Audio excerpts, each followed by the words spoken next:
पुणात्मा, इस प्रकार अब ये पूरे विश्व में एक अच्छी लहर दौड़ेगी, विकार रहित होंगे, और जो माया जोड़न की दौड़ लाग रही पुण्यात्माओं या कति खत्म होएगी ज्ञान के आधार से। एक इंसान को जो भी मिलना है उसके प्रारब्ध में लिखा हुआ है और वो तो उसको मिलेगा ही मिलेगा।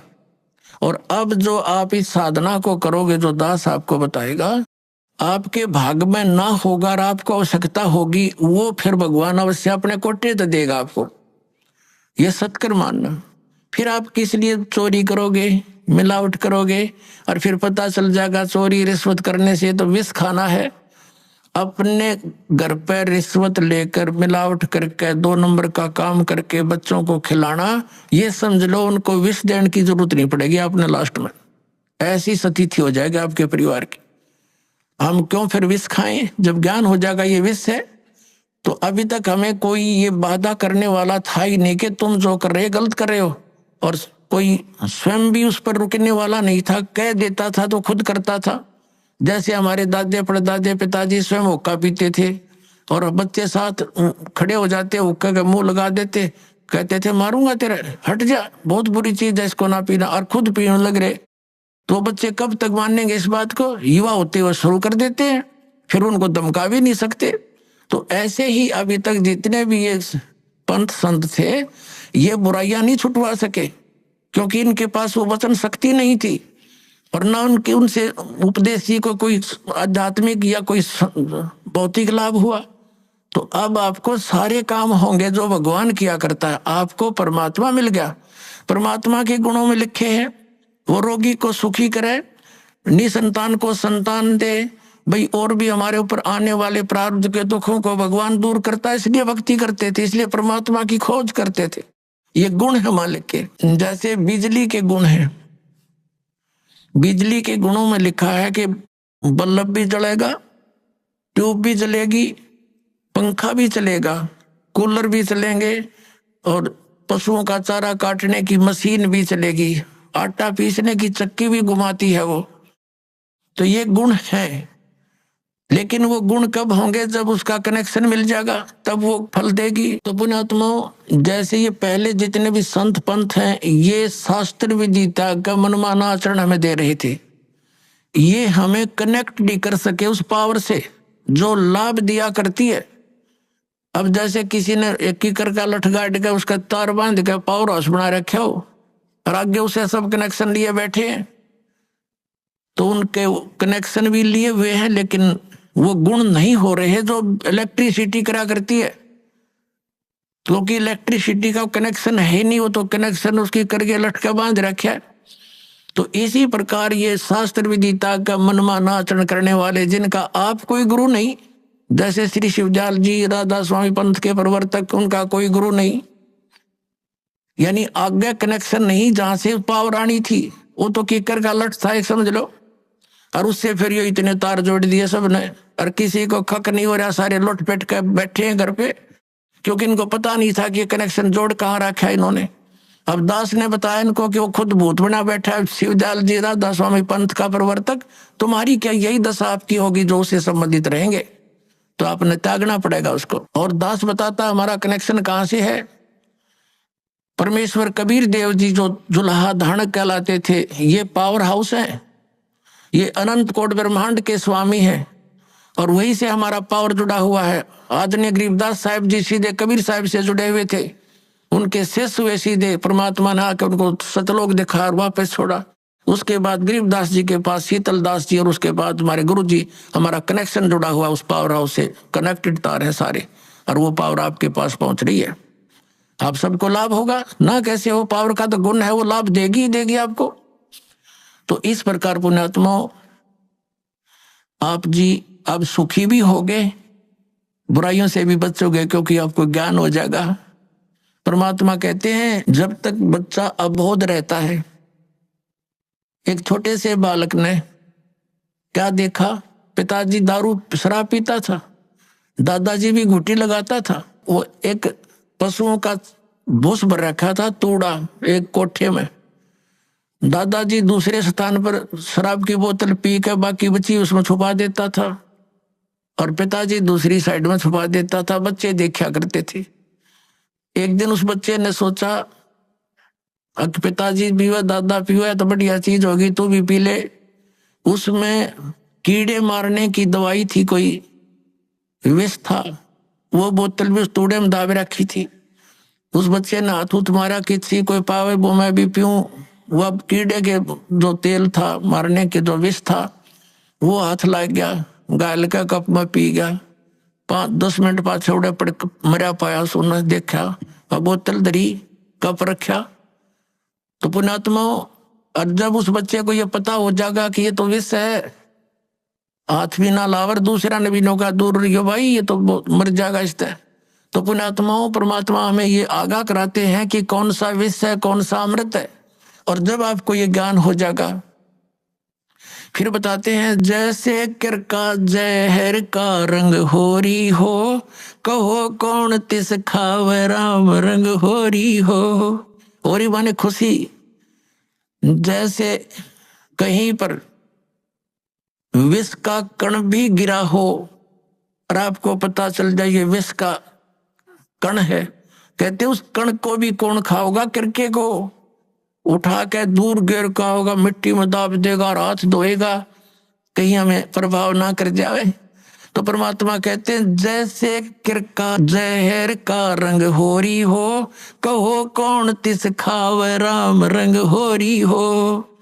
यानी भगवान के रंग में हम इसे रंग जाएंगे और फिर होरी होरी माने खुशी खुशी होगी हमारे घर में।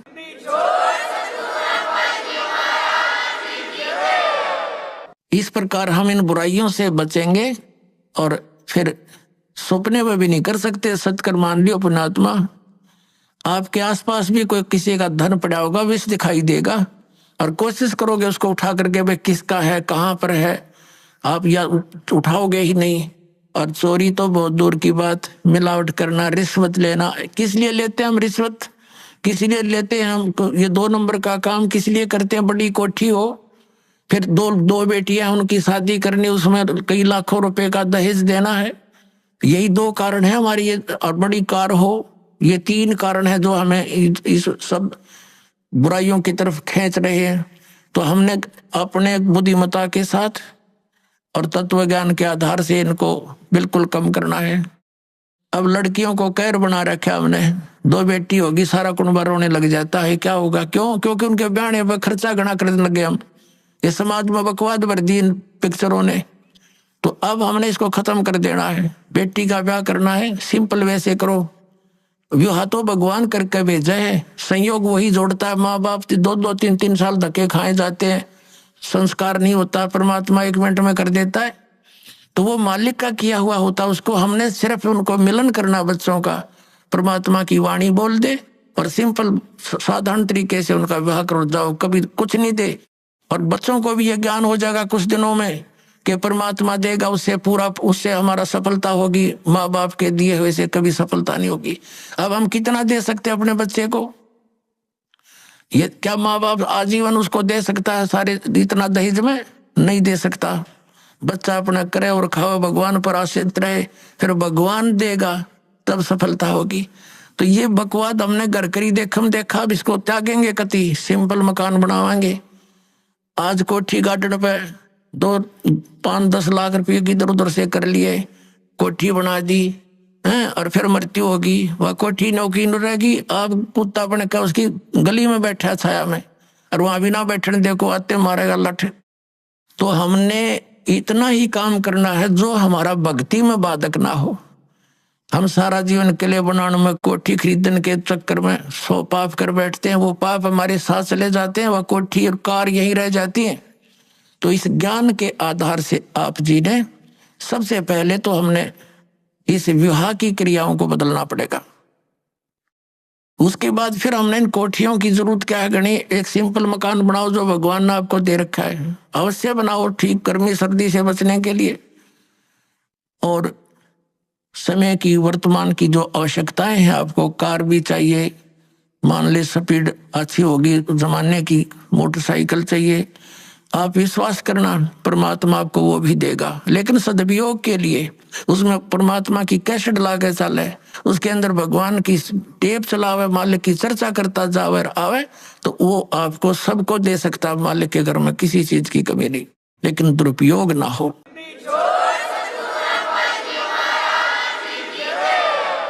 और हमेशा परमात्मा देगा, उसी में सफलता प्राप्त होती है। और भगवान तो इस मिट्टी का सोना बना के दे दे आपको, पता नहीं कहाँ कहाँ से बरकत कर देगा। बीड़ी शराब मांस तम्बाकू छोड़ दिया, आप पर बरकत होगी। आपके रोग होना था वो लागत 2 लाख रुपए, अरे 100 रुपया की दवाई से मालिक ठीक कर देगा, बहाना सा करके, तो होगी बचत सारे शुरू। और पाप से दूना दुख होता बढ़ता चला जाता है। एक पैर में थोड़ा सा दर्द होया था एक व्यक्ति का, नौकर टांग कट के पीछा छूटा, और अब नाम लेने के बाद डॉक्टर सलाह देते हैं कि टांग कटती अगर तो 2 दिन लेट हो जाता था।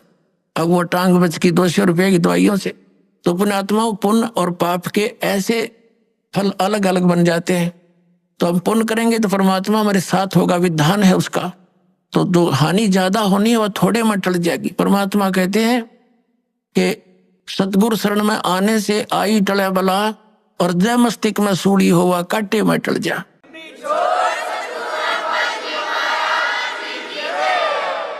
यदि हमारे प्रारब्ध के अंदर मृत्यु होनी हो तो परमात्मा कहते हैं कांटा लग जाने से उसको इतने में ही आपके उस पाप को वो परमात्मा कैंसिल करवा देगा। तो इसलिए भगवान की खोज हम किया करते थे। तो पुण्यात्मा, हमारे जो अध्यात्म गुरु थे वो तत्व ज्ञानहीन और हमारे सदग्रंथों से अपरिचित थे। पवित्र हिंदू धर्म से पहले कोई मजहब नहीं था। जो कोई भक्ति या तो करता नहीं था, करता था तो वेदों अनुसार ही करता था। पवित्र हिंदू धर्म का उत्थान आदि शंकराचार्य जी से माना जाता है। आज से 2520 वर्ष पूर्व उनका जन्म हुआ, यानी ईसा जी से 508 वर्ष पूर्व। उसके बाद ही ईसाई धर्म का उत्थान हुआ। ईसा जी का जन्म आज से 2012 वर्ष पहले हुआ, और उस ईसाई धर्म के बाद ही मुसलमान धर्म का उत्थान हुआ। लगभग 1400 वर्ष उसको हुए हैं। अब हमारा जन्म पवित्र हिंदू धर्म में हुआ। हिंदू धर्म के जो सदग्रंथ माने जाते हैं, पवित्र चारों वेद, पवित्र श्रीमद् भगवत गीता, पवित्र पुराण, और हमारे जो आचार्य शंकराचार्य और ये मंडलेश्वर जो हिंदू धर्म के गुरुजन, ये कहते थे कि हम पुराणों, वेदों और गीता अनुसार तुम्हें ज्ञान दे रहे हैं, और इनको कख भी पता नहीं था पुराणों, वेदों और गीता जी का। अब आपको थोड़ा सा ज्ञान देते हैं कि श्रीमद् भगवत गीता जी का ज्ञान किसने बोला। पुण्यात्माओं, इसको तत्व ज्ञान कहते हैं। अब ये ज्ञान तो सबने पता है, किसी से पूछ लो तुरंत उत्तर दे देता है कि श्रीमद् भगवत गीता का ज्ञान किसने बोला? श्री कृष्ण जी ने बोला। पुण्यात्माओं, यदि इस इतना ही कहने से बात बन जाती तो फिर गुरुओं की आवश्यकता क्या थी इन सदग्रंथों को समझने की। श्रीमद् भगवत गीता के अंदर श्री कृष्ण जी का तो रोल ही नहीं कहीं पर भी। पुण्यात्माओं, ये वचन सुनोगे तो उठ पटांग लगेगी आपने, क्योंकि आप जी ने ऐसे गुरु मिले जिन आज तक यो ज्ञान निर्णय करके बताया ही नहीं। जब तक हम सृष्टि रचना से परिचित नहीं होते तब तक हम इस पॉइंट को नहीं समझ सकते जो दास अब क्लियर करने जा रहा है। सृष्टि रचना के विषय में स्वयं परमेश्वर ने आके बताया है, कबीर साहब ने। यहाँ सृष्टि रचना तो नहीं सुनाऊंगा, लेकिन थोड़ा सा हिंट सदग्रंथों का दे करके, और श्रीमद् भगवत गीता का ज्ञान किसने दिया वो बताएंगे। श्रीमद् भगवत गीता अध्याय नंबर 15 के श्लोक नंबर 16 और 17 में 3 पुरुष हैं, एक सर पुरुष, एक अक्षर पुरुष, एक परम अक्षर पुरुष है। 17वें श्लोक में जो कहा है कि उत्तम पुरुषत्व ने, वो परम अक्षर पुरुष है। उसके विषय में गीता जी अध्याय नंबर 8 के श्लोक नंबर 1 में अर्जुन ने पूछा कि आपने जो 7वें अध्याय के 29वें श्लोक में जिस तत्ब्रह्म के विषय में जानकारी दी है कि उसको जानकर फिर प्राणी केवल जरा और मरण से ही छूटने का प्रयत्न करता है, तो किम तत्ब्रह्म 8वें अध्याय के गीता जी के प्रथम श्लोक में प्रश्न किया अर्जुन ने। गीता ज्ञानदाता ने 8वें अध्याय के 3रे श्लोक में उत्तर दिया कि वो परम अक्षर ब्रह्म है। तो पुण्यात्माओं, ये सर्वपुरुष कौन है? ये स्वयं ब्रह्म है, ये काल है, ये गीता ज्ञान बोल रहा है। अक्षर पुरुष कौन है? जो 7 संग ब्रह्मांड का स्वामी है, उसका यहाँ कोई रोल नहीं है। इसलिए हमारे इस अध्यात्म ज्ञान में इस पृथ्वी लोक पर विशेषकर 2 पुरुषों का, 2 भगवानों का रोल है। एक तो इस सर्वपुरुष यानी ब्रह्म का, जो श्री कृष्ण जी में प्रवेश करके गीता जी का ज्ञान बोल रहा है, जिसने ज्ञान बोला। और दूसरा परम अक्षर ब्रह्म है, जो उत्तम पुरुषत्व अन्य परमात्मा इति उदाहरते, यह लोक चरमावि से विवर्ती अवे ईश्वर है। गीता जी अध्याय नंबर 15 के श्लोक नंबर 17 में। और 8वें अध्याय के 3रे श्लोक में गीता ज्ञानदाता स्वयं कहता है वो परम अक्षर ब्रह्म है। तो ये गीता ज्ञानदाता 8वें अध्याय के 13वें श्लोक में कहता है कि ओम इति एकाक्षरम ब्रह्म व्यवहारण माम अनुस्मरण यह प्रयाति तजन देहम स याति परमागति। मुझ ब्रह्म का केवल एक ओम मंत्र है,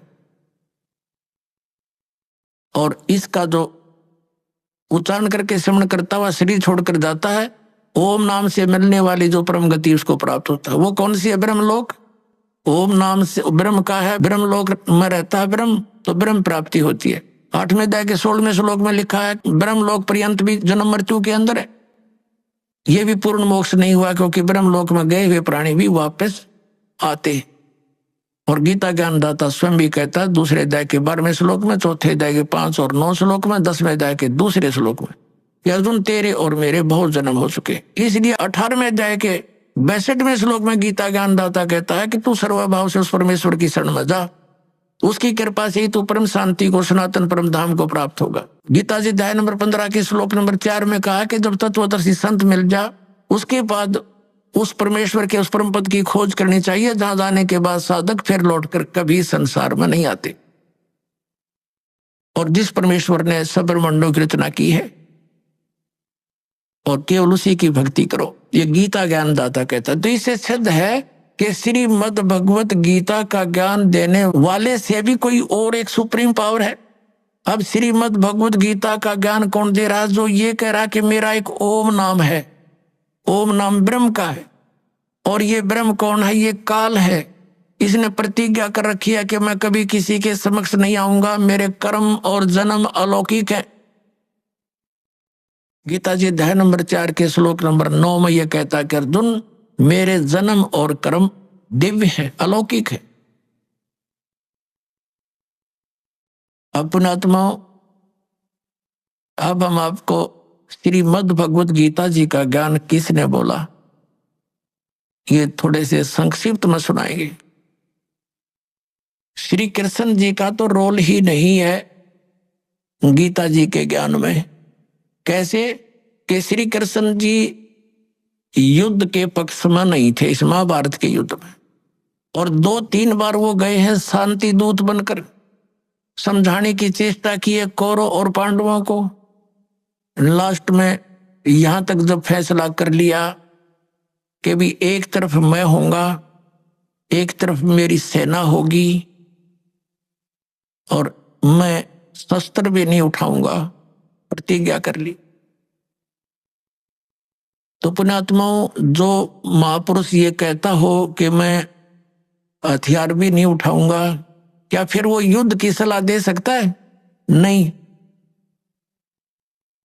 अब जब इसने देखा कि इसने इस काल भगवान ने, ये गीता जी अध्याय नंबर 7 के श्लोक नंबर 24 और 25 में स्पष्ट करता है कि मैं अपनी योग माया से छुपा रहता हूं, मैं कभी किसी के समक्ष नहीं होता, ये मेरा अटल अनुतम अवय अनुतम यानी घटिया अटल नियम है। इससे घटिया और क्या होगा? जो पिता अपने पुत्रों के सामने नहीं आता उसमें कोई दोष है?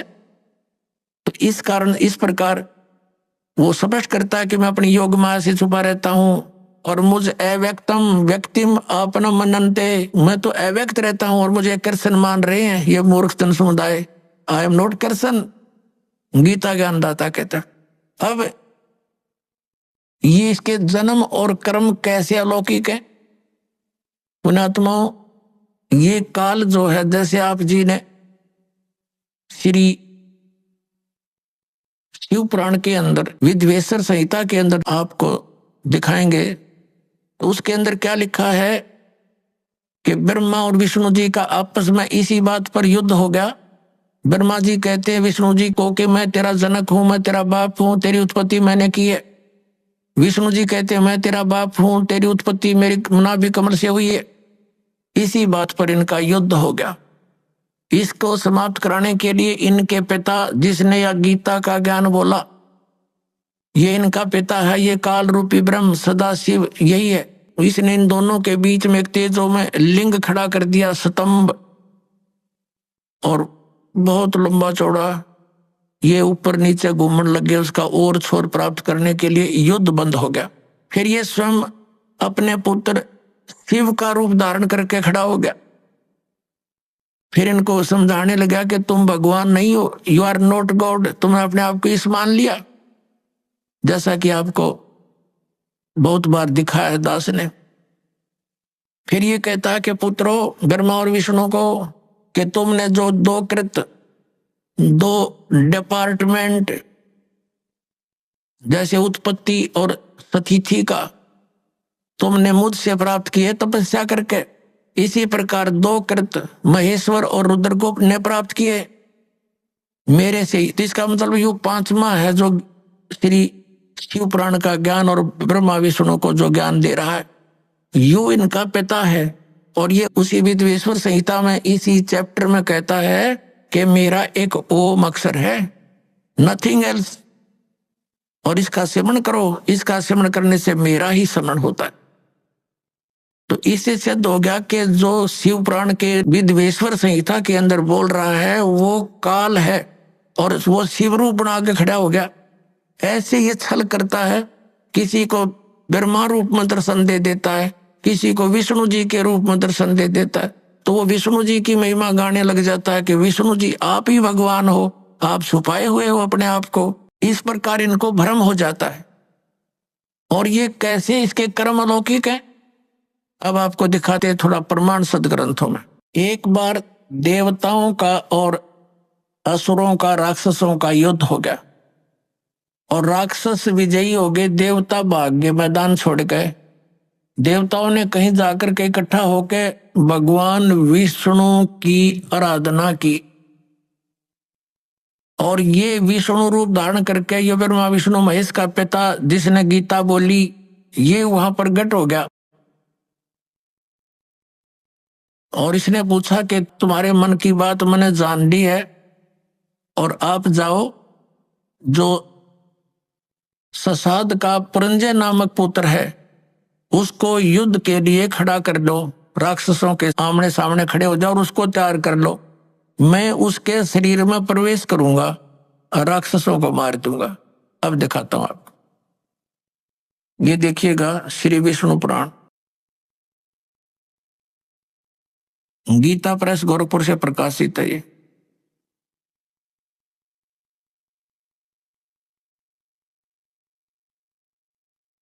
ये है श्री विष्णु पुराण, सचित्र हिंदी अनुवाद सहित है, इसमें संस्कृत भी साथ है।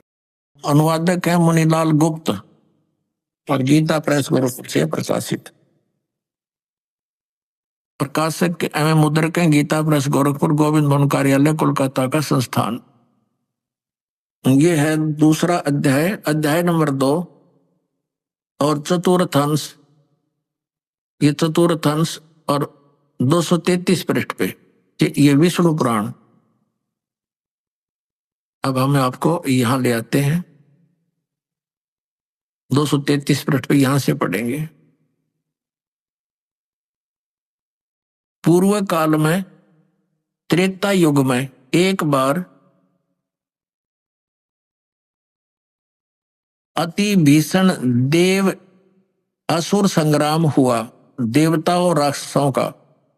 उसमें महाबलवान दैत्यगण से पराजित हुए देवताओं ने भगवान विष्णु की आराधना की। तब आदि अनंत शून्य अशेष जगत प्रतिपालक श्री नारायण ने देवताओं से प्रसन्न होकर कहा, आप लोगों का जो कुछ अभिष्ट है वह मैंने जान लिया है, तुम जो चाहते हो मैं समझ गया। उसके विषय में यह बात सुनिए, राज ऋषि ससाद का जो पुरंजय नामक पुत्र है, उस अक्षत्रिय श्रेष्ठ के शरीर में अंश मात्र से यानी कुछ समय के लिए स्वयं अवतीर्ण होकर उन संपूर्ण दैत्यों का नाश करूंगा। अतः तुम लोग पुरंजय को दैत्यों के वध के लिए तैयार करो। ठीक हो गया। अब इसने क्या किया, पुरंजय को खड़ा कर दिया, देवताओं ने समझा बुझा के, और राक्षस भी सामने हो गए। ये काल जो है उस पुरंजय के अंदर प्रवेश कर गया, क्योंकि ये 1000 भुजा का 1000 कला का मालिक है। ब्रह्मा विष्णु महेश ये 16 कला के मालिक हैं, तो इसमें शक्ति ज्यादा, इसने उन सब राक्षसों को मार डाला। तो अब दूसरा उदाहरण देते हैं आपको। एक समय गंधर्वों का और नाग वंशियों का, नाग गोत्र के व्यक्तियों का आपस में युद्ध हो गया। तो गंधर्वों ने नागों को पराजित कर दिया और उनके सब धन लूट लिया। तो फिर नाग वंशियों ने यानी नाग गोत्र वाले व्यक्तियों ने इकट्ठे होकर भगवान विष्णु की आराधना की। फिर ये विष्णु रूप में काल प्रकट हो गया। इसने कहा कि आप जाओ और ऐसे ही पुरुकुत्स को तैयार करो, पुरुकुत्स को उसको तैयार करो, उसके शरीर में प्रवेश करके मैं गंधर्व का नाश कर दूंगा। अब देखो प्रमाण, ये है अध्याय नंबर 3 और चतुर्थ अंश श्री विष्णु पुराण पृष्ठ 242 पे, यहाँ नीचे आइएगा। तीसरा अध्याय। पूर्व काल में रसातल में मोने नामक 6 करोड़ गंधर्व रहते थे। उन्होंने समस्त नाग कुल के प्रधान रतन और अधिकार छीन लिए थे। गंधर्वों के पराक्रम से अपमानित उन नागेश्वरों द्वारा स्तुति किए जाने पर उसके श्रवण करने से जिनकी विकसित कमल सदृश आंखें खुल गई हैं, निंद्रा के अंत में जागे हुए उन दलशाही भगवान सर्वदेवेश्वर को प्रणाम कर उनसे नाग गुणों ने कहा, भगवान इन गंधर्वों से उत्पन्न हुआ हमारा भय किस प्रकार शांत हो।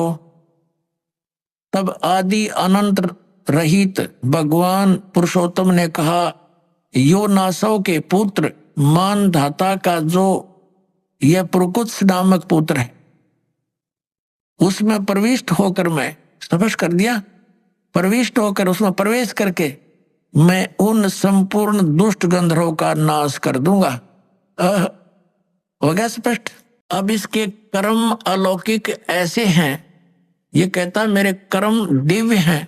इसी प्रकार इसने श्री कृष्ण जी में प्रवेश करके गीता का ज्ञान वेदों वाला प्लस में अपने युद्ध कराने की जो अटकलबाजी, ये श्रीमद् भगवत गीता नाम से 18 अध्याय इसने बोले, और आखिर में डरा धमका के विराट रूप दिखा के भयंकर रूप जिसको देखकर कांपन लग गया अर्जुन जैसा योद्धा,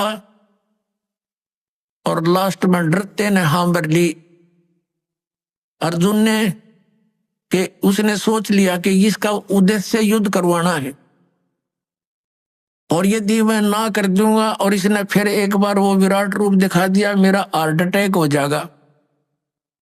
इसलिए इसने अपनी भलाई समझी कि मरना तो मैंने है ही, युद्ध करूंगा वहां भी मारा जा सकता हूं, और जब इसने फिर विराट रूप दिखा दिया फिर भी मारा जा सकता हूं, और भगवान के इरादे से वो परिचित हो गया था कि ये युद्ध चाहता है। तो इसने कह दिया कि हाँ जी मैं आप सब समझ गया हूं, आप जो कहना चाहते हो मैं युद्ध कर लूं।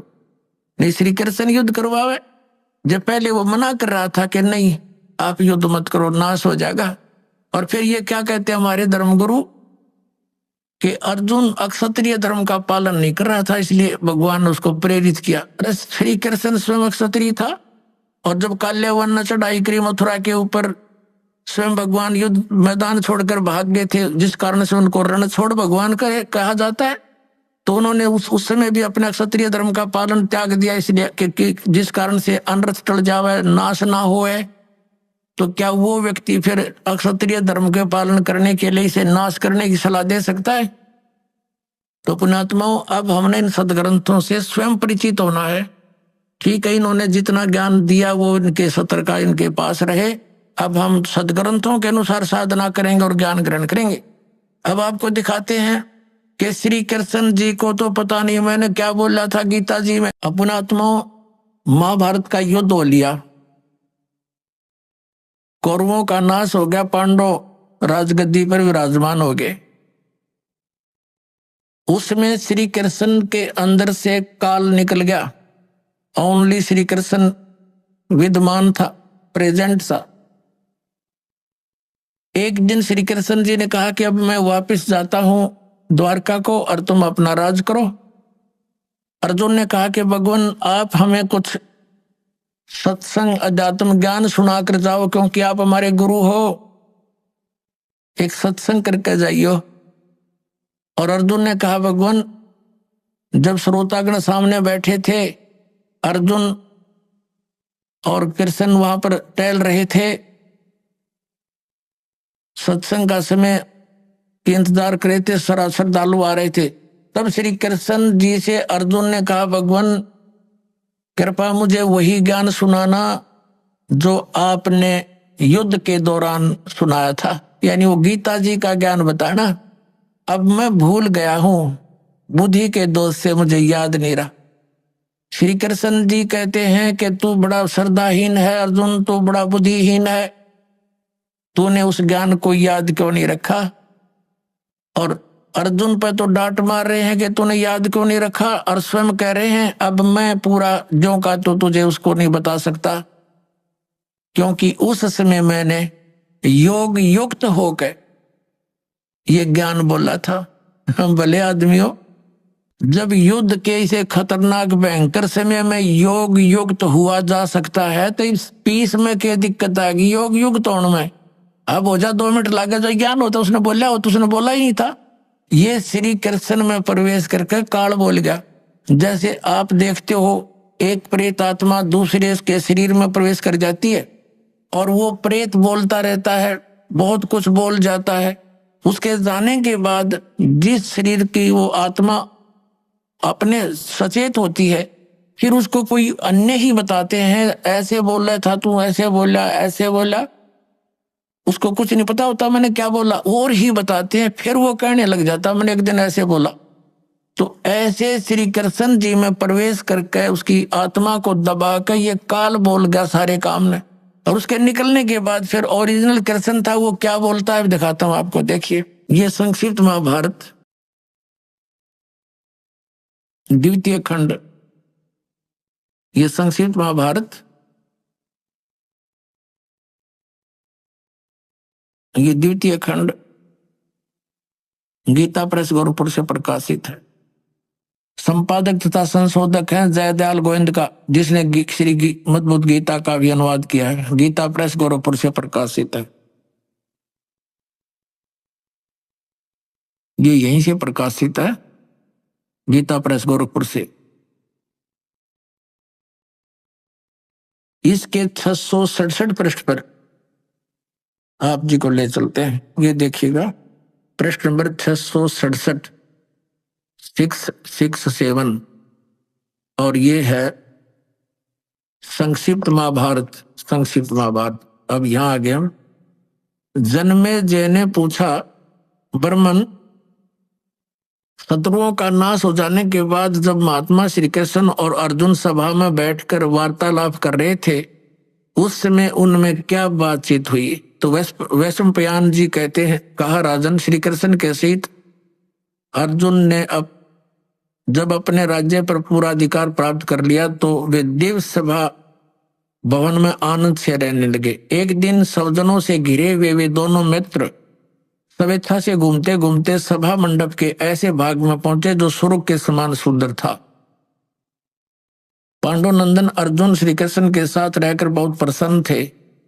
एक बार उन्होंने उस रमणीक सभा की ओर दृष्टि डालकर भगवान से ये वचन कहे, देवकी नंदन, जब युद्ध का अवसर उपस्थित था उस समय मुझे आपके महात्म का, अब यह चर्चा हो रही है इनकी, महात्म का ज्ञान और ईश्वरीय स्वरूप का दर्शन हुआ था, किंतु केशव, आपने स्नेहवश पहले मुझे जो ज्ञान का उपदेश किया था वह सब इस समय बुद्धि के दोष से भूल गया है।